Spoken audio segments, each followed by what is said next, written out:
to go the wrong way. In the red corner, he's back in black and yellow because he's the top laner for first place, Dignitas. In his lane, the cream of the crop is top in farm, in second place in solo kills. You may want to rock and roll all night, but right now, it's tune-in time!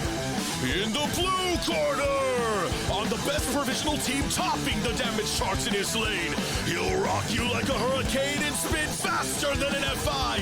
And when the levee breaks, the moose will scatter. It's Mooseator!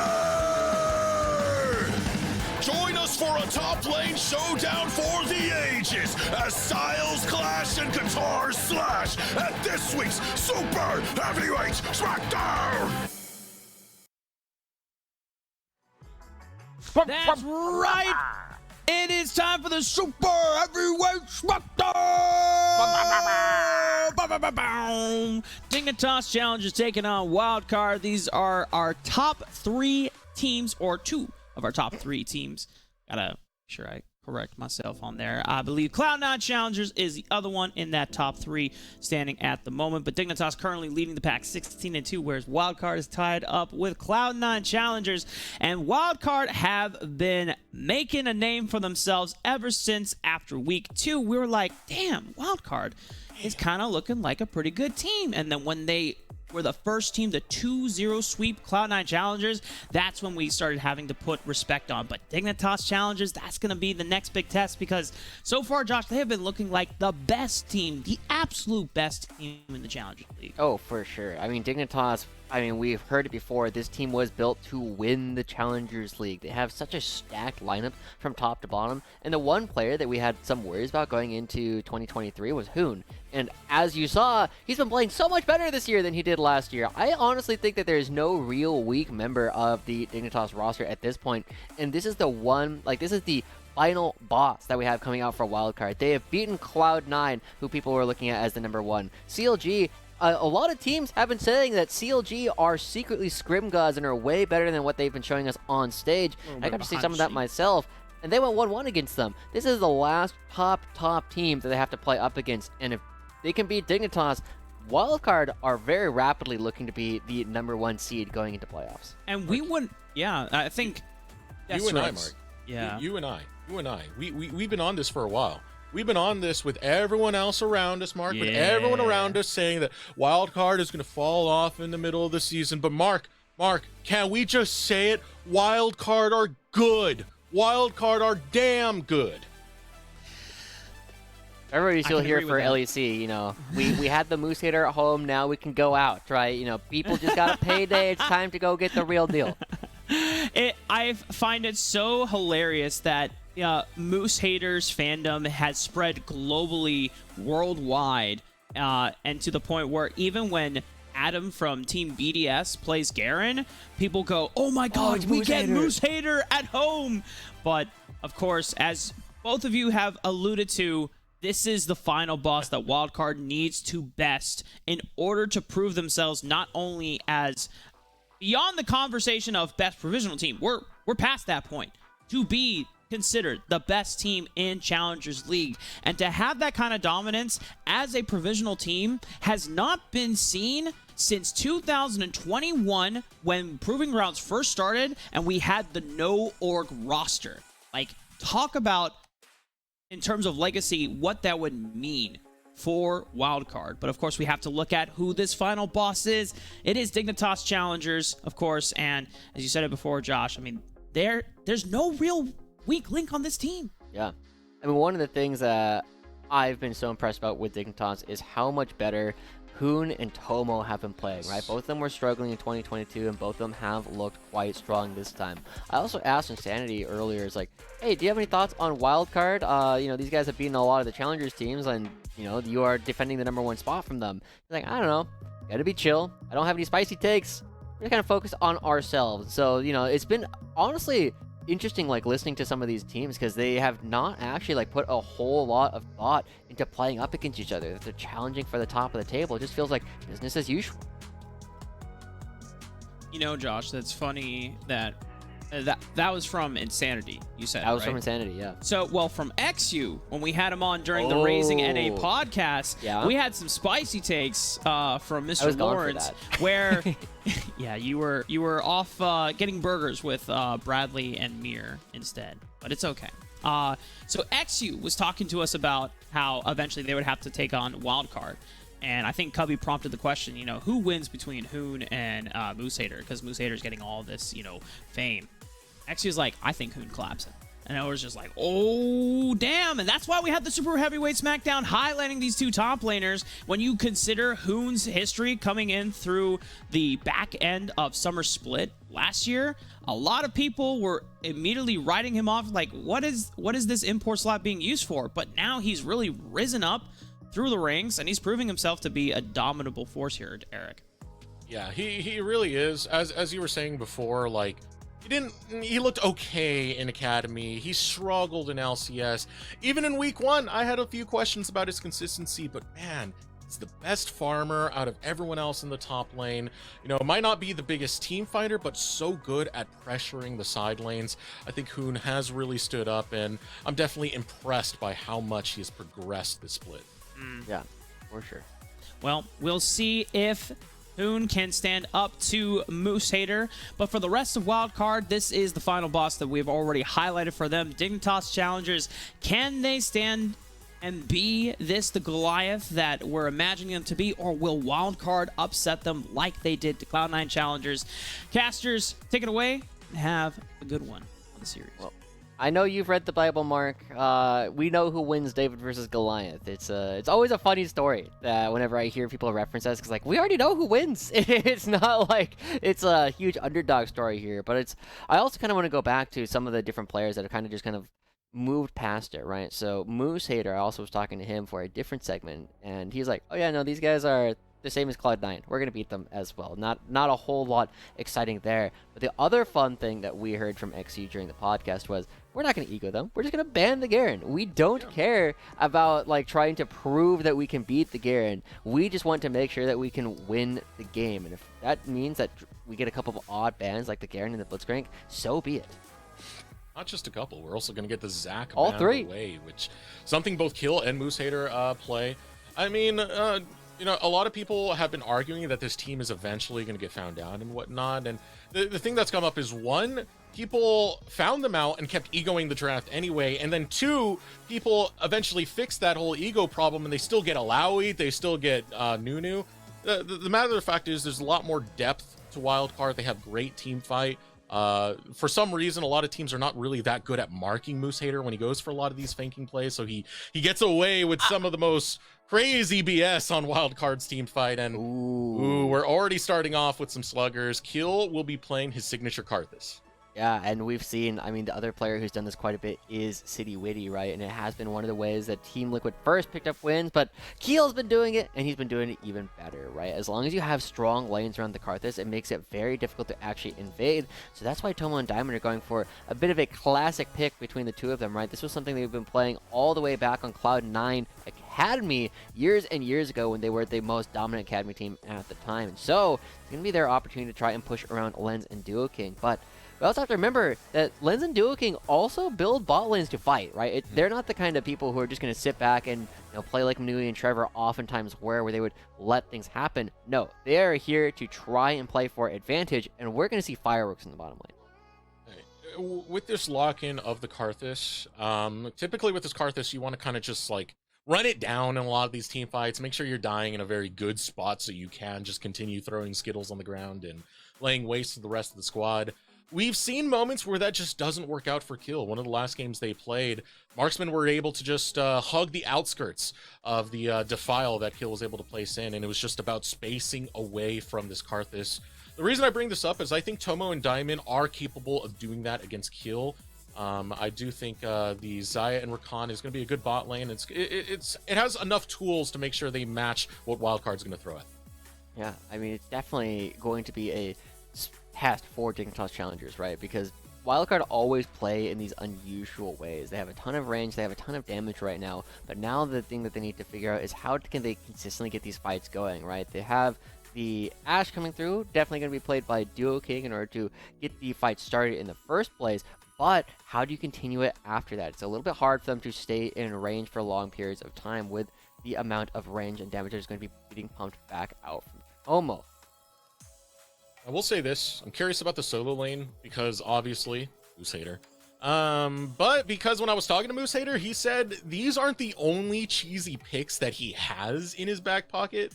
You know, the Alawi and Garen and stuff. He wouldn't exactly tell me what because he doesn't want to leak anything too big here, but I'm curious as to what. I'm curious as to what. It was not good.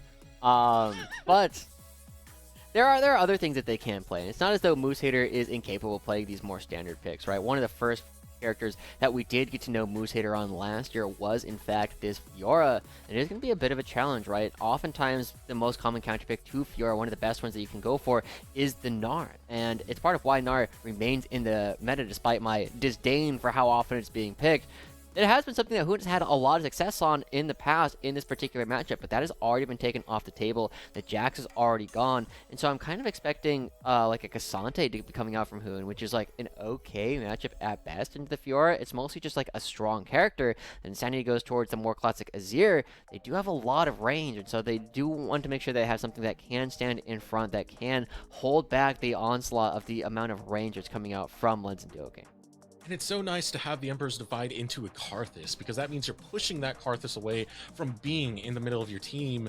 Oh, I'm holding my breath a little bit. Bated breath. Oh, it is getting locked in. We're getting the Lee Sin from XU. Okay. Dignitas have come to play. Is that XU? I actually think that's Hoon. I think that's Hoon. Yeah, going up towards the top lane. Yeah, I mean, jungle Lee Sin, we've seen it a little bit, right? Korea still plays it from time to time, but it's the kind of thing that did have a pretty decent matchup into the Fiora historically because of how good you are at choosing your own fights and the fact that you're an energy champion going up against a mana champion. So we'll see which one of them actually gets it. The one thing that is really good about Lee Sin for XU, if they do choose to take it that direction, is it can invade Kiel all on its own. I'm disappointed. I wanted to see some Lee Sin jungle gameplay. Gameplay. All right. I heard the disappointment on Roth with my headset as well. We're both disappointed. Let us bask in this. Let him cope. Yeah, let us go. But what do we think about this as a whole so far? I mean, I like the fact that Dignitas have put a lot of respect into how they drafted, specifically with the bans and not allowing Wildcard just get away with their normal BS that they normally do. Yeah. How are you feeling about it as a whole? So, I mean, looking at it, the big thing that I'm a little bit worried about is even though Dignitas do have some strong scaling elements, it has been the wildcard way to scale and scale and scale. You have 5 characters here who will be very, very strong later on in the game, whereas Dignitas will fall off a little bit in terms of what Lee Sin and Rakan will be bringing to the table. Actually going with the first strike, I mean, he's just looking to kind of farm up a lot of money in order to stay ahead of the curve. It will be very telling. 100-0. It'll be very telling how much pressure Wildcard is put under early on in the game, just because, remember, if Kiel gets to free farm, he's going to be stacking up, he's going to be ulting off cooldown to make sure he gets as much money off that first strike as possible. I remember from Team Liquid First, it was City Witty who played the Karthus recently, and they hit a point where it was just like, we're gonna feed all the farm onto City, even the marksman farm. It got a little bit ridiculous to that extent. Sadly, that game didn't work out as a win. That was the one I was talking about with the spacing. It wasn't a kill game, it was actually a City game. Yeah, I mean, City's, again, the other Karthus player that we currently have in the league. We'll see how well they actually play around it, but this is one of our top showdowns between these two teams, and that does mean that we are going to be kind of evaluating our players. Oh, hello, Sligo.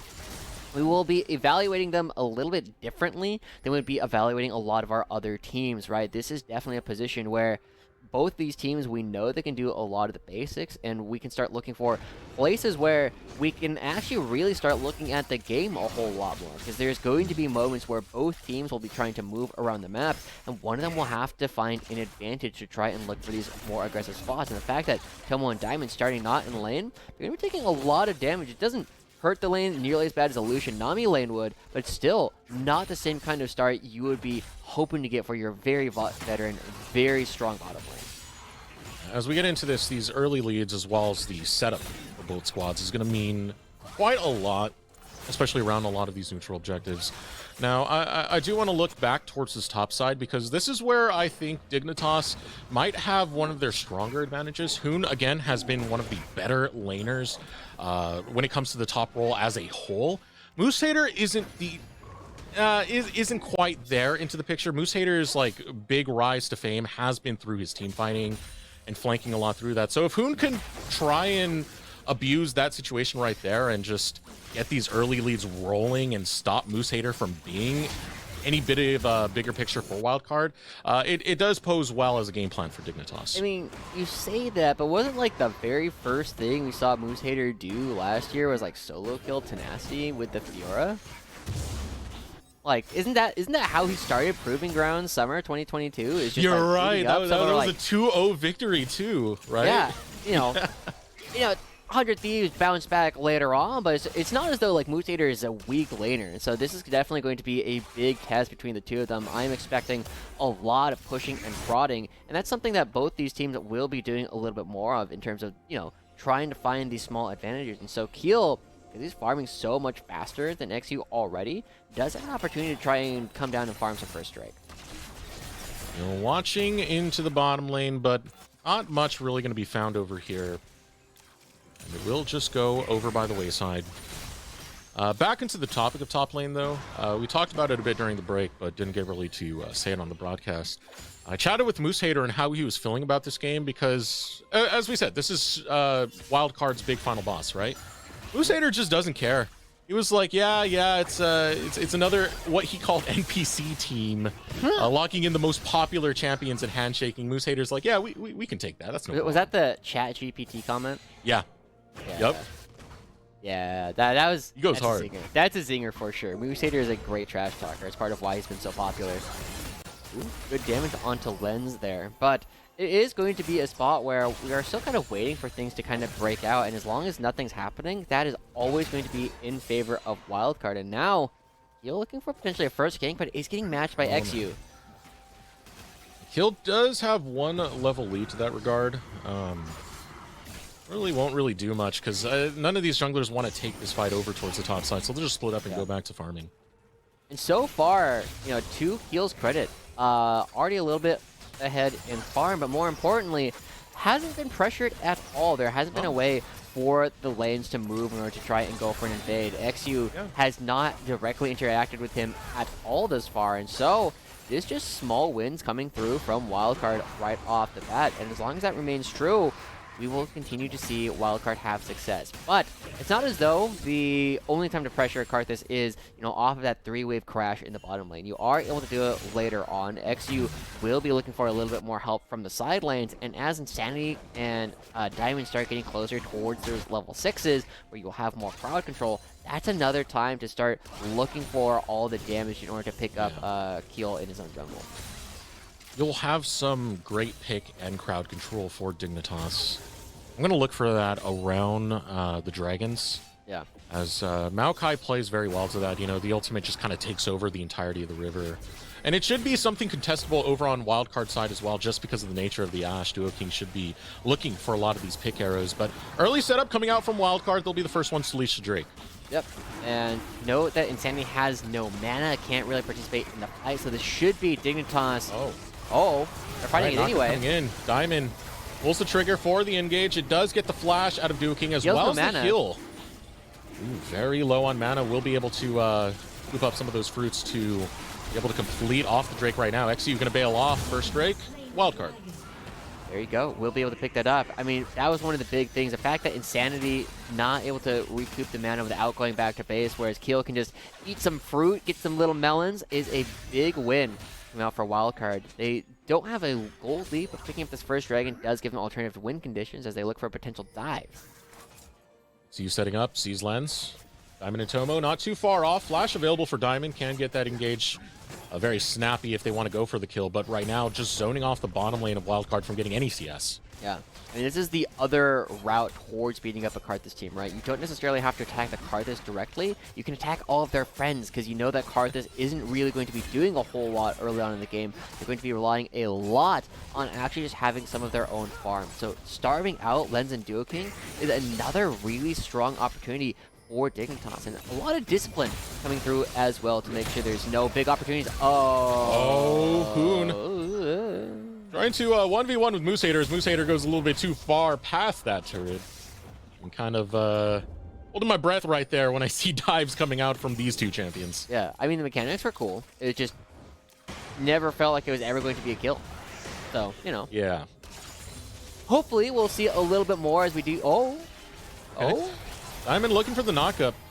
And again, this aggression is starting to pay off. Very slowly but surely, Lens and Duo King are just suffocated from the lane. Yeah. But remember who is not being suffocated, right? Keel is doing a fantastic job. And one of the things that's been interesting... Oh, flash coming out. They're looking for it. And first blood is found. Diamond so snappy on that engage. Fantastic stuff. Knowing that Duo King lost a flash earlier, doesn't have it available now with no heal up either. They can just pressure and pressure and pressure. And Tomo saying, hey, let's do this one too. Featherstorm. He's got Featherstorm. This should be a kill. No. Does drop the aggro. Diamond doesn't have flash anymore. Might just chase it down. Right. Lens zoned out. But that's something that Tomo in 2022 would have never done, right? That is some kind of growth coming through this much more veteran player, stepping up and saying, you cannot farm this wave, you need to back up, gets the flash for ultimate trade, now creates a ton more pressure and denies more minions away from Lens. Duo King here just goes forward, and most of the time he would be totally okay, but both Tomo and Diamond committing their flashes to make sure they secure this kill and deny yet more money away from the AD carry. This is a fantastic growth coming through from Tomo in particular. Tomo, Diamond, both of them working together, had a lot of time on FlyQuest, now moving over to Dignitas, being this bot lane package. And of course, bringing a lot of shot calling, bringing a lot of that presence when it comes to the leadership role. It does show out when you do plays like that coming out from Diamond, just snappy with that engage once again to get that pick going through. But does give Dignitas a lead into this bottom lane with Zaya, which can be such a threat. So far, I mean, one of the things that I was planning to talk about was how much Dignitas drafted and played in order to dominate the early games, right? This isn't that kind of gameplay coming out from Dignitas. They are playing a much more mid-game and a little bit more late-game focused composition than they oftentimes would. And so far, I mean, they're still coming out with a decent lead going up against Wildcard. They are still ahead in all of their lanes, you know, even if it's only a small amount here in the mid lane, but they're doing a good job just pressuring early on, and this is probably the biggest CS differential that Lens has faced this entire season. I'm looking at some of the score lines coming out now. Slight lead for Hoon over on the top side. Much more major for Insanity, a 400 gold lead, but the bigger picture is going to be that bottom lane. Tomo, 1k gold lead against Lens. Yeah, that is quite a bit, but it's also not even that big of a lead coming out for Keel over Exy because he's spending so much time taking his opponent's camps. They don't give as much gold as taking your own camps anymore, right? Yeah. The big thing is that there should be, I mean, normally you'd expect like a big experience differential, but Keel doesn't even have that, right? It's just a situation where because Ketchup EXP exists, XU not falling behind at all despite this seemingly large CS differential. The difference matters so little, and as Maokai is great on low economy. This is why you oftentimes pick the character. Wow. 20 CS ahead for Kill, but no gold ahead for Kill. Slow start for Wildcard as they try and set up their win conditions, but it's Dignitas who are finding them a little bit earlier. A lot of this off of the bot lane play. And just look how low this turret is. All this pressure coming out from Tomo and Diamond is getting them so much. 4 plates already down, and they're just shy of first brick. Yeah, and now actually coming towards the mid lane still has the Rift Herald as well. Insanity's been able to pick up 2 plates all on his own, going to be gifted another one, as XU will be receiving one of the plates effectively in terms of gold. And so, Dignitas, they're skyrocketing ahead. Let's see, another chunk of gold coming out. It's all XU. Picked up by XU, Insanity out of range, just a touch. A little bit of a shame right there, but it doesn't matter. It's still more gold to Dignitas nonetheless. I love this from Hoon, actually, as well. Also just, like, constantly challenging Moose Hater for every single bit of farm. But yeah, Dignitas, I mean, they have this lead, but we've also seen so many teams build up leads like this against Wildcard, against AoE, against Gear, and not be able to actually close out the game. But the one team that I'm expecting to be able to do that is probably going to be Dignitas. Look at the fact that this is the first turret going down before 12 minutes. Now you flip the lanes a little bit. You also allow Insanity to take this mid lane turret, and As the play action flips back towards the top side, as the Rift Herald will be the next objective to spawn, that's going to be their big opportunity for Dignitas to continue blowing up this map. I think where this is where this leadership is starting to show from Dignitas. I mentioned Diamond a little bit earlier. Was a big vocal voice for FlyQuest before coming into here, but Insanity is another voice that was, oh so prominent. Was big during the 100 Thieves next run, where Insanity just decided to speedrun Amateur, got back into Academy, and ever since has been quite the dominant force over in the mid lane. Yeah, look at this. As we were calling out before, the lanes have been swapped, going to Australian lanes with, in honor of King and Ayla, who are still waiting on their visas to be completed, but already creating enough space. There are still places to be picked up here. You have a whole minute, and look at this. Lens cannot walk up to the wave, not being permitted to. 40 CS, already the differential between Tomo and Lens. And they're going to be trying, they should be able to pick up at least one more plate. I mean, Tomo is on an item and change compared to just a Noon Quiver coming out from Lens. Yeah, there were the plates cached in the bottom lane, and with plates available over on this top side, it's just more and more gold going over to Tomo. The Gale Force already completed, working on his second item while shy of it. As ultimate goes out, got to change that thought because Moose Hater might be looking for something on Hoon, but Hoon's a little bit too fast, a little bit too slippery, and Moose Hater's not having the best of times against Hoon.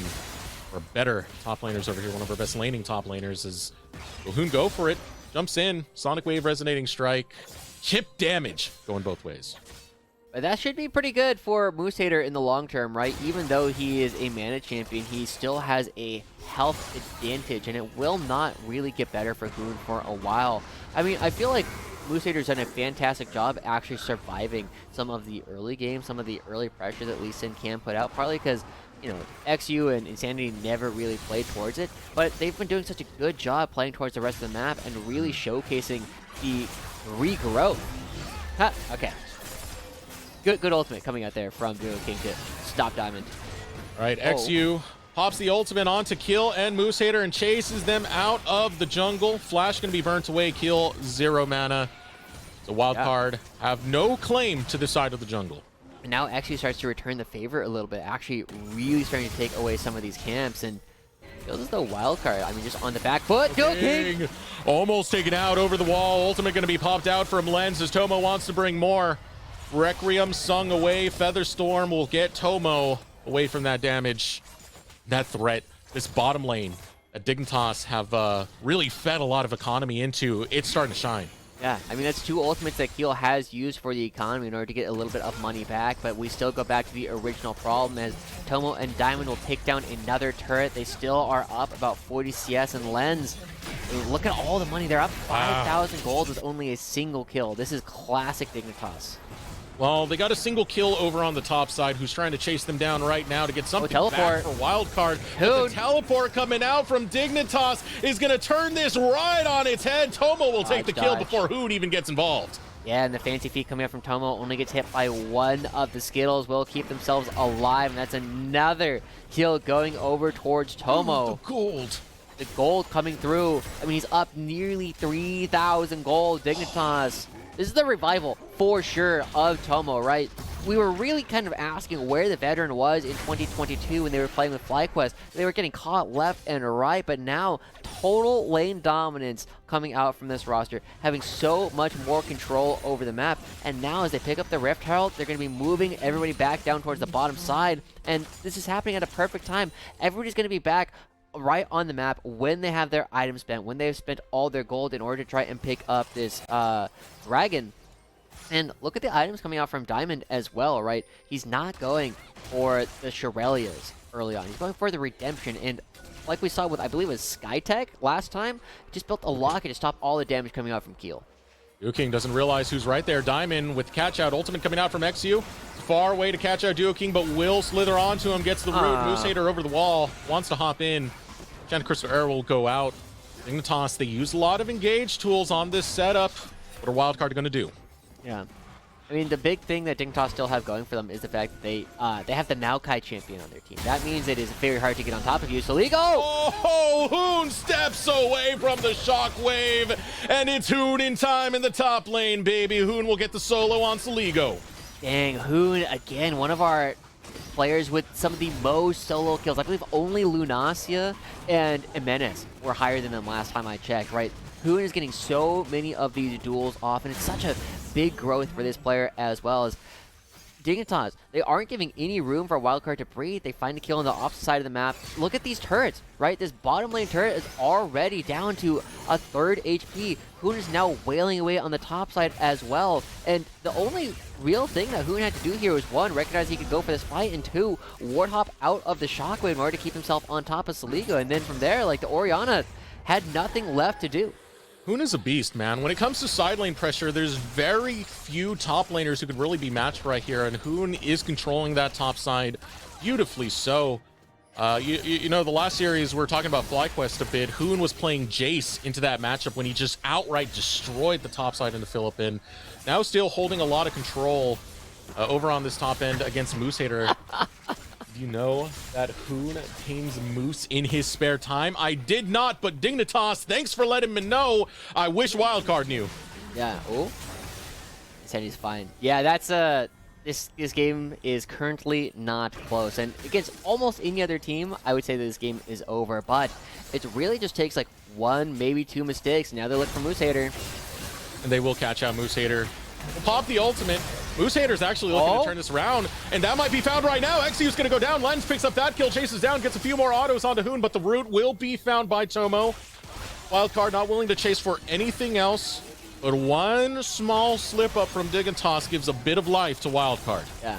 I mean, I said it was going to take a mistake. It needs to be a bigger mistake than that one for Wildcard to get back in, as you know, at least Keel re-secures his own red buff, but small errors coming out from Dignitas do give a little bit of hope. That's a big morale victory for Wildcard more than it is like an actual gold victory or like helping them out on the map, right? Just getting that little bit of money right on back. You put money into Lens, and this is when someone like Lens or Keel says, it's okay, we can still carry, just take this game late, we will win. We just can't afford to give up too much. And remember, Keel's been slowly farming up money. I wonder if we could get a first strike check to see how much gold they've actually farmed off of that. Just because Keel he's just been farming up a storm this entire time. They're looking to kill right now. You need to hover over the first strike to actually see the gold. You got to hold that because already we're going for an engage. Diamond getting shot off by the Enchanted Crystal Arrow. Not fine duo king, so Wildcard, defend and engage. And props to the support, right? Making sure that there's no engage coming through from Diamond. Trades flashes, trades ultimates, but here comes the Rift Herald. It's getting used on the inhibitor turret. You break open the base. This is a huge win for Dignitas. They're going to break it open. They have so much pressure with this Rift Herald challenging into the mid lane. Jelly does go down, but that's an exposed inhibitor in the mid lane, all set up by Dig. Yeah. This is definitely the kind of game where, you know, normally I'm not a big fan of like trying to take the of leaving inhibitors alive, but this is 100% a game where if Wildcard just get free time to scale, free farm onto one of their players, like that's a huge problem for Dignitas. And now Moose Hater, go to the death. All right, Hoon once again on the Lee Sin. Dragon's Rage kicks away Moose Hater. That's to be expected at this point. Moose Hater starting up right now. No one's going to notice this. Yeah, this started up. Dignitas are able to get it. Bodyguards are there for Dignitas, so Wildcard, they're trying to respond. They got to be quick, but ooh, that wall is there. Keel walking up, has the flash available, is getting there. Arrow. The Reigns hopping over the wall. Keel couldn't get close enough. This Baron belongs to Dignitas. Insanity runs critically low.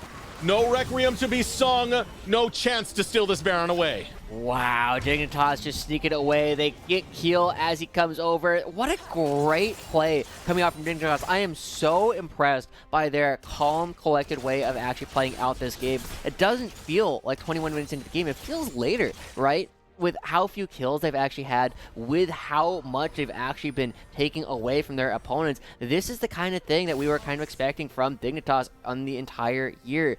Diamond Insanity will constantly talk about how they bounce back and forth, and they allow themselves to be so calm with their playmaking and shot calling every single time, every single game, and they're just slowly taking away everything from Wildcard. Wildcard is now stuck in their own base, and Keel is not going to be able to maintain this farm advantage for much longer.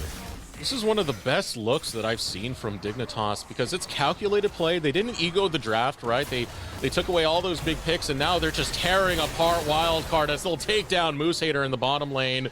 With a Baron buff and only Duo King to defend, you're going to lose another tower. Yeah, I mean, at Wildcard, they're kind of looking at this team, and they're kind of asking, who's going to carry us, right? Like, when Keel gets caught, Insanity might die? One more Q? All right, they get one. Keel's able to find it, but sorry, you picked up Insanity. You're losing your base, however. A little bit of damage left on to this bot lane tower, and you're going to have 2 inhibs falling by the wayside. But I don't think they're satisfied with just inhibs. With those death timers, they might be looking for the end. Yeah, I mean, they still have the Baron, there's a teleport coming out from Hoon. There's the redemption. Yeah, they're going to commit to trying to end the game. Saligo, the only one alive, and has no shockwave. This should be it. Moose Hater off the respawn. Keel coming in 3 seconds. Half health remains, jumping in. Ooh, Hoon gets blocked away. Will not be able to get the Dragon's Rage, but exposed is the Nexus. Keel has got to get in there real fast and deal damage because that Nexus is not going to stand for much longer. Game number 1, calculated, belongs to Dignitas. I mean, this felt like a slower game, but that ended in 23 minutes, Deserex. That was... Right, this is kind of what we were expecting to see with Cloud9 versus Wildcard the first time, and Wildcard opposite the expectation.